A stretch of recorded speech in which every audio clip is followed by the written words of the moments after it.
Are you longing for a deeper connection? Searching everywhere for answers, but still coming up short? The answers you seek don't require you to move your feet. Close your eyes, open your ears, and take a journey into the labyrinth of your soul. Because a voice from within your heart, the innermost room of your soul, has been trying to speak to you all of your life.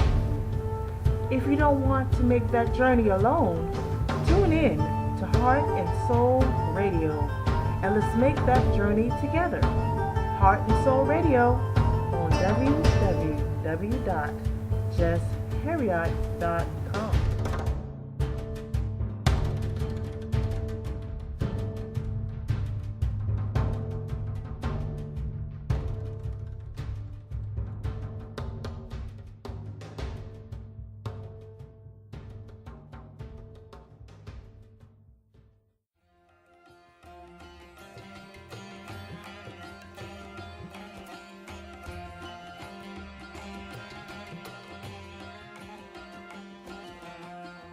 You are listening to Heart and Soul Radio with your host, Jesse Herriott.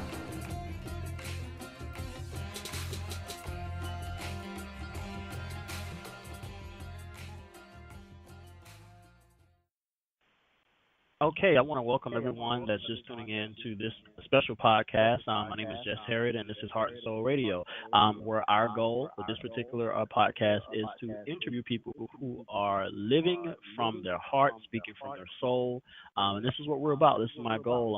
I embody this element, and all of my guests embody those same elements, so I hope it enriches and blesses your day. Joined with me today is Phoenix Ashiana. Did I get that right? Yeah, you got that right. Okay, Phoenix. For everyone that's just tuning in and that doesn't know you, tell us a bit about yourself and about your background and your work. Yeah, of course. So I'd like to say that I am first and foremost an explorer of consciousness. I express that through my art, music, writing, and everything that is created. And with that focus of expressing myself through my art, I practice light language and channeling different frequencies of God, basically. And I grew up in upstate New York, in a small town, and ever since I was very young, I could see energies and I could communicate with different types of spirits, and I wasn't really conscious of it, aware that that was a big part of my life and exactly what I was doing and what was coming to me. It was just very natural. And as I grew up, being a child, I was very open to it. And as I grew up, it started fading a little bit, and I was seeing more like the ghost energies, which is just at my own reflection that I was putting out into the world. So that's what I was receiving. So then I was doing a lot of the ghost work of people that have passed on and hasn't let go of certain aspects of their past lives. And then I had a really profound awakening when I was 18 years old, where I was camping and I was in a very deep meditation. At that point, I'll step back a second. I was going through a very deep healing process because I had a lot of digestive issues, because I didn't want to let these energies into my field because I just wanted to focus on normal 18-year-old stuff. And it seemed like God had a different path for me, and I was trying to, resist it. And then I had all this digestive stuff, and then it got to the point I was like, I got to do something about this. And then I learned about healthy eating and taking care of my body, and I started yoga and meditation. And then I can step forward now. When I was 18, I was meditating very deeply, and I had a profound Kundalini awakening. because I just surrendered and I allowed God to come inside of me. And I'm choosing to use God. People use Yeah. source, love, whatever they want to use. God just flows for me. So Yeah. that's what I speak. Um, and so through that, I started speaking this language, and a lot of people may know it as speaking in tongues. It's just allowing God to come up inside of you and speak the frequency of light, basically. And it was so clear and so activating, and I got very clear messages, and I had different celestial beings visit me during that meditation, very, very vividly and clearly, like talking to you. Is very, very real. And they were just telling me that I'm here to help people ascend into a new form of light, that the cycles of this planet need to evolve, for that is just what, that's just the nature of things.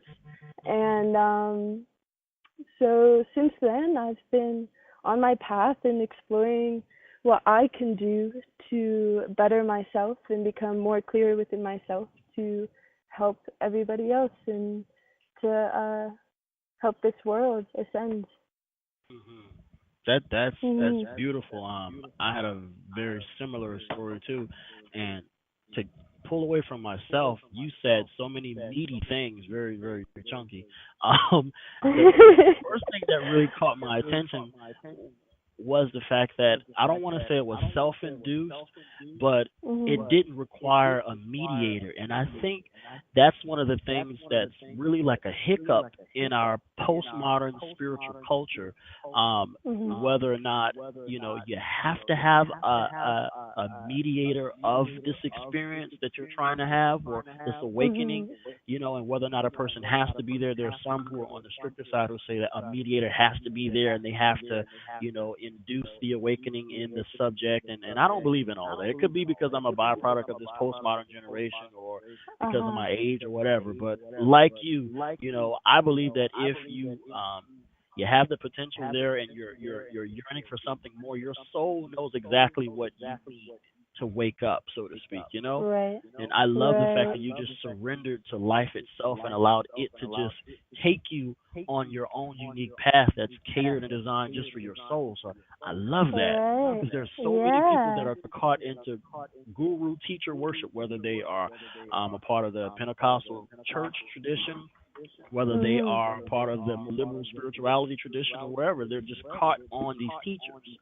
But I think Right. teachers are great, but they're guideposts pointing you back to yourself, and it's like unless they're pointing you Yeah. back to you, then they're just wasting your time. Especially if they're pointing you back They're to them. right. They're just reflections. We're all reflections of one another. Yeah, Everything is God. And these gurus or these teachers, it's like Yeshua said, like, I am you. And he yeah, truly, he meant that. He's like, I am a reflection of your potential. And it's just about yeah. you believing in yourself and stepping into your power and stepping into your Christ consciousness. And everyone Right. has their own unique matrices. I see it as tapestries a lot. Ooh. There's so many ways to look at it, but everyone has their own tapestry, and each person's tapestry is weaved perfectly for that soul's experience. And so some people may need certain things to clear their vessels and get them ready, to allow the Christ consciousness in, whether that's yoga, meditation, or maybe even a divine reflection, a teacher, so that they can get to the point, so that they can realize that I am my greatest teacher, and I just needed that reflection of a teacher to show me that I am already what I've been seeking. So.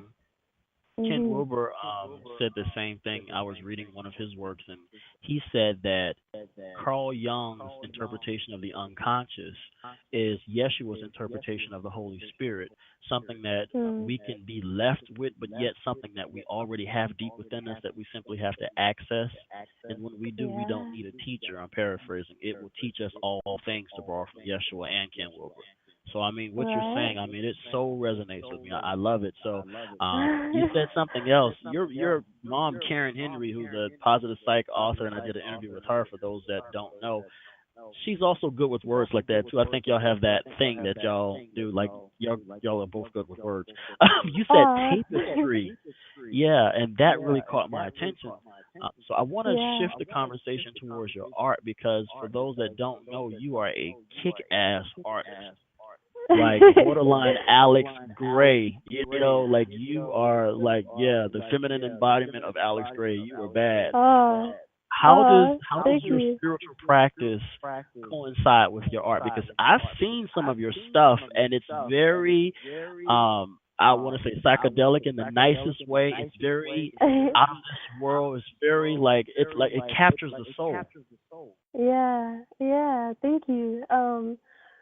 My art is my meditation. When I can draw or paint, or I also do digital and music, and everything that I do is art. But I'll focus on when I draw or when I paint. I allow my body and my mind, my ego to fade away, and to allow myself to become a clear antennae. So to allow this body, this artist, to channel in messages from the divine, and I draw them, and it's it's just so that I can bring in those codes to this planet. I feel like I am a bridge for other aspects of myself. Maybe I can go ahead and say higher dimensional aspects of myself, and I just allow whatever is of pure heart and of pure innocence to come through my body, and relay these symbols. Actually, Alex Gray's wife, her art, and I just recently found this out a week ago. I didn't even know that she was that big of an artist, but she does amazing work, and she does work, and she calls it the secret language. And I was blown away because she's channeling in light language. It's the writing on the wall. There's so many ways to look at it, but it's the language, the song that makes up everything. And so through art, I'm able to just bring in different messages for this plane of existence. And I also do dance. Dance is one of my greatest passions, and through that dance, I feel like I'm dancing the light language. Like if y'all go to my Facebook page, I don't know if that will be accessible, but if you look at the language that I draw, it looks like people dancing in celebration. Yeah, I've seen Um, that. yeah, and so it's like through my dance, I'm also speaking this language. It's the I can sort of see it right now as like the lines of God just moving in creation. Um, yeah. So Yeah, I can that's see that too. And for those that are gonna watch the actual interview, I'm going to feature some of your art so that they can see what we're talking about. And mm, for those of you that are just listening to the interview, I definitely encourage you to check out the video. The video will be up on YouTube, and you'll actually be able to see the images as we're talking. Because, again, I do believe in what you're saying. I want to dive deeper into kind of like what is that experience like for you, and uh, can anybody do it, or because I've heard other people talk about it, and I have my points of view, but I want to hear you talk about it. What's your experience like? What do you feel when it happens, or how do you know when it's happening? yeah.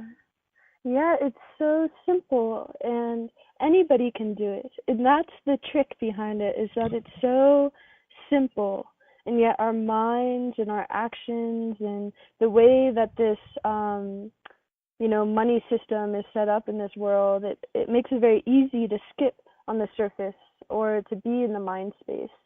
But when you're able to just fully let that go, and you really, like, it takes some time, it takes some dedication. Like for me, this is my life. I see nothing else. This is my purpose.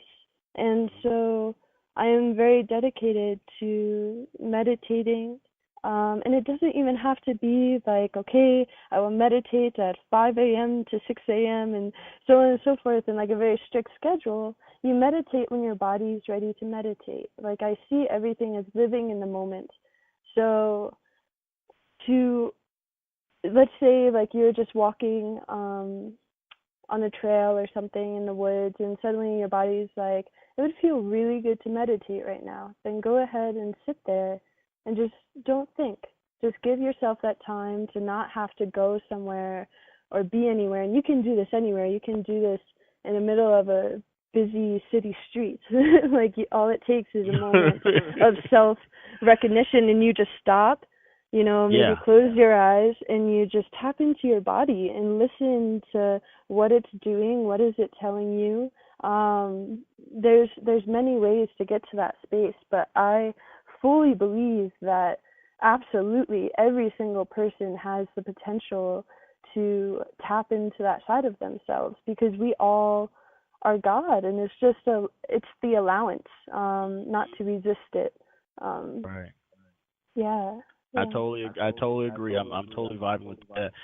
Something else that you said too, with regards to the body. How does the body coincide with what you're saying? Because I do think that the body, for me, it's like the unconscious mind. There are things that go on inside of our bodies that we aren't aware of. We don't breathe ourselves. We're being breathed. We don't have to tell our hearts to beat. If so, the way we forget sometimes we might die. Like, oh my God, I forgot to tell my heart to beat. But it's like the bodies, they're so unconscious to us. When we look at them in the mirror and we really think we know them, but there's so much power and energy in them. Just as vessels almost. How does the body work? Because you mentioned that you use your body with regards to your art channeling, like you're connected. You're not so much away from the body, but yet you said the body is actually a participant in this channeling experience for you. Yeah, I can start with saying that in my earlier spiritual years, I was all about getting out of the body, like all about going into the spirit world and leaving the body behind. And things started not feeling so clear, and I was like, what is going on? So I asked Spirit, and this is a good trick that I do all day long. I'll speak outside of myself and I'll say, okay, Phoenix, or okay, Spirit, what is it that I need to incorporate into my life? I'm listening. And it told me, like, get in your body. Like, you're here for a reason. I see many spiritual beings that get a taste of spirit, and then that's all they want, and they totally let go of the body. But another Yeshua reference, like, why would he spend so much time healing the body if it was so unimportant? Yes. And so it's like, this vessel we're here to be in this vessel. I see this vessel as being almost like a space suit, but of earth. And like, the more that I heal this body from deep within myself, the more that I heal this world. As above, so below, inner, outer, it's all the same thing. It's all just a reflection. So the more that we can heal ourselves, the more that our outside world will be healed, the people that we attract into our lives, the way that we respect nature, everything. And I also believe that the more that we go into the alchemy of of our vessels, we'll start to realize it's a lot more, I guess I can say, advanced than we would even imagine. Like, for example, when doing breath work or kundalini work or whatever work you do on the body, you start to realize that there are all of these inner, like, layers of yourself and all of these different ways to move energy.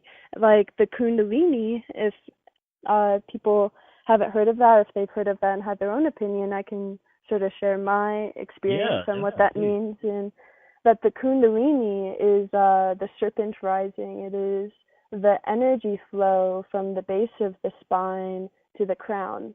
And when you start to activate that within you, it is the water of life. It is pure source energy, and often it's pure sexual energy. And when you allow that to radiate all throughout you, you have so much more energy and so much more clarity. And you know the symbol for the hospital, which is the double snakes rising with the wings?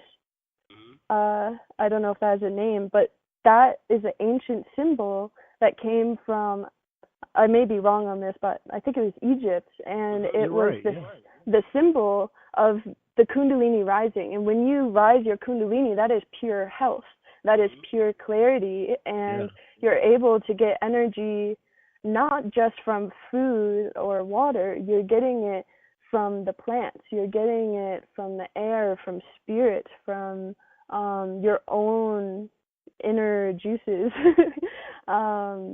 You're right. Yeah, so the body, I realize, is like everything to my getting grounded here and becoming more enlightened here. Because you mentioned that, and I want to talk about the objectification of the body and what's going on in like postmodern society. I love how you talked about they use it in Hermetic circles. You know, the symbol of Hermes or Thoth in Egypt, and how the serpent rises from the base of the spine all the way up. There's spiritual traditions that refer to the, I don't want to be vulgar, but the secretions that occur down below of a sexual nature are very similar to the secretions in the brain, the cerebral spinal fluid, and the fluid in the brain. There are people who are more literalistic who refute it, of course, but from a spiritual perspective, the teachers of old were trying to say that, hey, these two areas, they're connected. Like they say that we have more than one brain. The heart is an intelligence or a consciousness of itself. Each of the chakras are like brains, including the one down below, the sexual chakra is like a brain. And if you can find a way to connect the energy and the fire and the passion that happens as a result of the erotic with the logic, if you can connect that logic and the erotic, man, you'll have something. You'll be like a walking fireball, and you can channel that energy into wherever you want, you know. At the end of the day, really, like I really believe it. Eros is the evolutionary impulse of the universe. You know, the Big Bang. It's so sexual when you think about it. It's like a universal orgasm. You know, in the pulsating of the world and things growing. So, I said too much. Your take. No, that's so beautiful. I love everything you're saying, and I absolutely resonate with it. I mean, one of my biggest practices is that sexual energy, and I see everything, like you were saying, everything, if you really pay attention, is sexual energy. The way that nature procreates and the death and the decay, the yin yang, it is a continuous dying and rebirth. And from birth, it takes that sexual energy to create a human. You know, it is such a beautiful thing. And I think that in modern society, a lot of people are very shameful of their sexual energy because, you know, they're grown up saying, like, as little kids, first it starts when you're very little, and they're like, don't do that, don't express yourself that way, like, that's not okay. But the only thing that's not okay is that the adult is uncomfortable witnessing the child in its erotic innocence and just being joyfully free. And they see that reflection of themselves, and they're like, oh no, I was told not to be that way, so you can't be that way. And it's just this continuous chain of suppression. But I think that if people really let go of that and allow themselves, and, you know, a lot of people, when they think of sex, it's like, oh, physical interaction, and yeah, that is such a beautiful way to do it, but you can feel it in everything. Like when I'm walking through the forest, everything is vibrating on me, you know, not all the time, but when I'm really in it and I'm really present, it feels like a continuous, like, buzzing orgasm when you really connect to those energies. And I believe that you know, I can just speak from personal experience, when I've been in those meditations or in different states of consciousness where I'm connecting to hyperdimensional beings, their frequency is so incredibly high, and it's like ecstasy. It's like by being in the light of God, you are being in ecstasy continuously, and that is just their frequency. And so I think that the more that people step into a healthier way of expressing sexual energy with one another, with your beloved, with your family, and you just really allow yourself to shine in all aspects of yourself, including that sexual energy, then the more clear that this world can become, the healthier it can become. Right. Yeah, I agree yeah, too. I totally agree. yeah. One of the things that I've been seeing, and everybody can see it too in postmodern society, everything is hypersexualized. You know, they could be selling a Mhm. hamburger, but then they'll have somebody naked on the Yeah. commercial, or trying to sell a Yeah. car, and there's a bikini attached to the car. So you buy the car thinking you're going to get the bikini, and you don't. You Yeah. know, so then Yeah. you're Yeah. upset.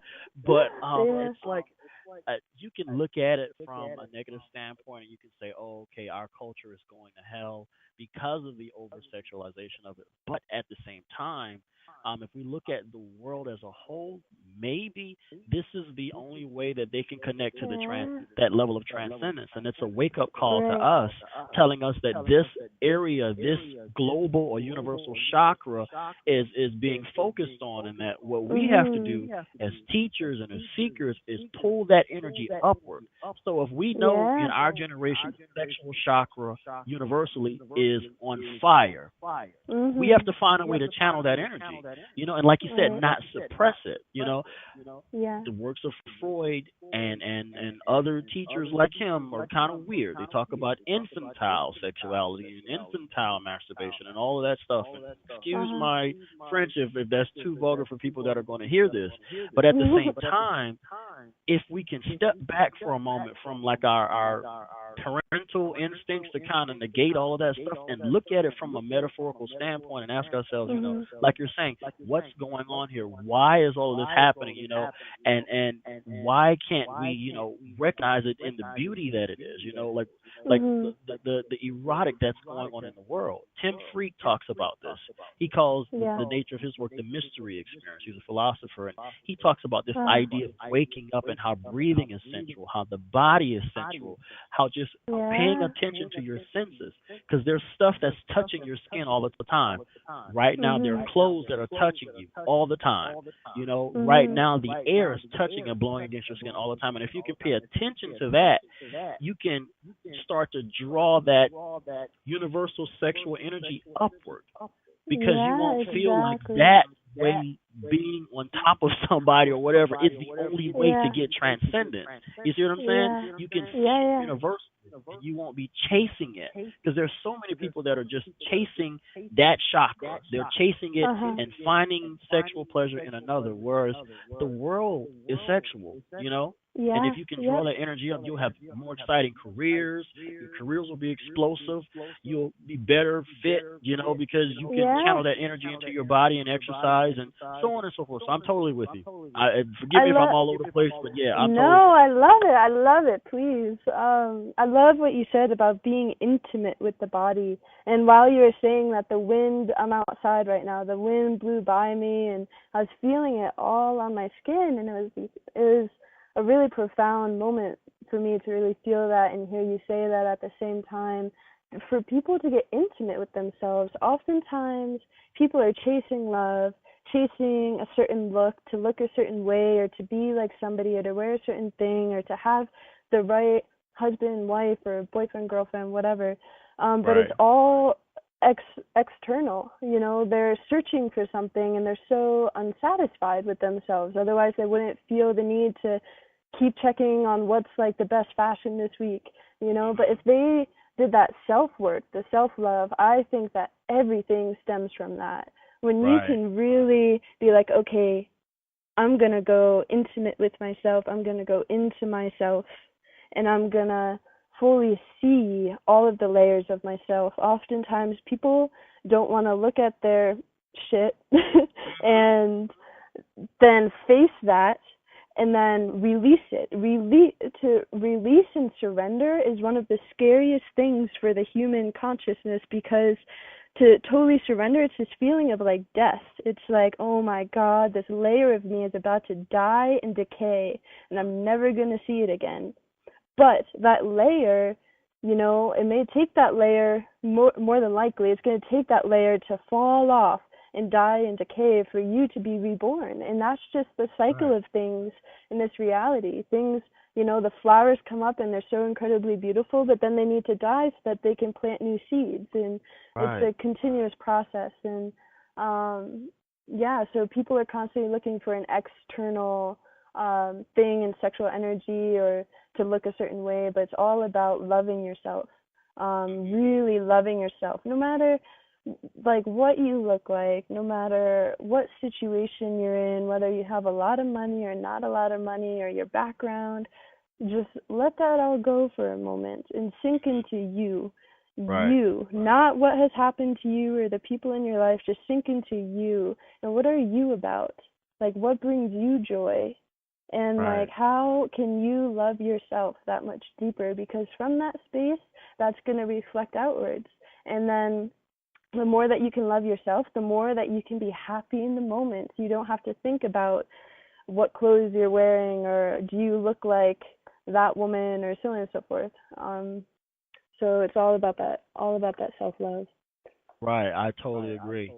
Because that self love is what makes you clear. I've Mhm. been doing some intuitive work lately, and there's this funny, I don't even know what to call it, but it's a play on the word intimacy. I've heard that Mhm. growing up. I don't even know who to attribute the quote to, but intimacy is into me, I see. You know, Ah, it's yeah. into me is getting into yourself so that you can see clearly. And what happens Mhm. is there's such a level of self love that happens until you're able to be intuitive, you're able to be clear, and you can see all of that stuff fades away. So it's like when you find yourself being pulled and being stressed out, it's because you're moving external. You're not getting back Mhm. into yourself. And I think Right. that's part of the reason why there's so many bridges being burnt in relationships and so many relationships going to hell is because of a Yeah. lack of intimacy. Not intimacy Right. as far as trying to get into someone else, but Yeah. it's like when you can really get into yourself, you realize Right. that at your core you're connected with the other. So by getting Yeah. into yourself, you're getting into the other person. You Right. know? And sinking into that depth. I feel like Yeah. oftentimes in relationships people are skipping on the surface and doing this constant back and forth reflection, which is how fights happen so quick because it's like you did this and that, and then it's like this pure mind space.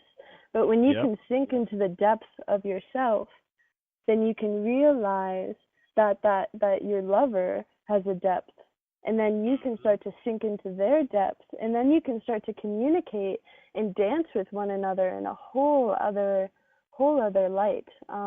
Yep. Totally Yeah, agree. I love that. I totally agree. That's the thing that I think we're lacking. We're so much trying to communicate in our values. You know, when we speak to each other, we're speaking to each other based on our highest values, our principles and our uh morals. So my values bumping up against your values, and then we have this big fight because I'm trying to convince you that I'm right. You're trying to convince me that you're right. We break up, and then yeah. we go find other people, and then start the process all over again. By the time we've Oh been with yeah. them for a while, you know, it's this constant cycle. Because everywhere you go, there Uh-huh. you are. You know, so it's like you might as well just stop and just Exactly. do the work. Because you're going to bump into the same Exactly. thing with someone else. Exactly. Yep, you're saying my thoughts. It's you have to Yeah, do yeah, that work, like that life has offered you a beautiful opportunity to learn. This earth, all life is a continuous school, and if you allow the lesson and you see the lesson, that it's a lesson for your growth, no matter what light you may be perceiving it in as positive or negative, see that. And, ask universe, ask yourself, why has this come into my life? Why did my lover bring up this aspect of myself? And sit with it. Instead of hitting fire with fire, allow yourself to sit in it. No matter how crappy it might feel, just feel that and sink into the depth of that. And then from that space, heal it bit by bit. And then you can truly get to the point where you can be happier in your relationships. Um, yeah, and just to allow that person to be that teacher for you. yep. That's so true. I couldn't have Mhm. said it better myself. Phoenix, I'm running all out of time. How can we've talked about a bunch of things, so that means we got to do this again, so we can go more in depth and just delve and just focus completely on relationships or focusing completely on intuition or channeling. So, Yeah, how I can love folks get a that. hold of your work? and more of your teachings and you talking and all that good stuff, where can we find you? Yeah, so you could find me on Facebook at Phoenix, Phoenix, Ashiana, Ashiana, or also on YouTube. I am currently working on building my foundation of putting myself out there. I've been doing so much of that internal work to get myself to be a very clear channel for spirit that I haven't been working so much on the external lately. But you can find me on the Facebook or the YouTube. And I am going to be posting videos, and I continuously have something to say on Facebook, and I post my artwork there as well. So that's where you can find me. Beautiful. Well, you feel free to share it on my page, folks. You've been listening to a conversation with myself, Jess Herriott. This is Heart and Soul Radio, and my interview with Phoenix Ashiana. If you haven't met her, please reach out to her, grab her channel, soak up everything that you can, because this girl is going places, and she is on fire. That's the name Phoenix, which is your real name. I found out it's not your name that you gave yourself, but your mom gave you the name Phoenix, right? Yeah, my mom gave that to me. Yeah. Thanks, Mom. So, yeah, I know, right? Yeah, setting you up, I'm telling you. That's our show for today, guys. Tune in to Heart and Soul Radio. You can find us on the iTunes or Blog Talk Radio, or on my website, www.jessherriott.com. Be blessed, and in the words of Dr. Boris Watkins, also be educated. Peace and blessings.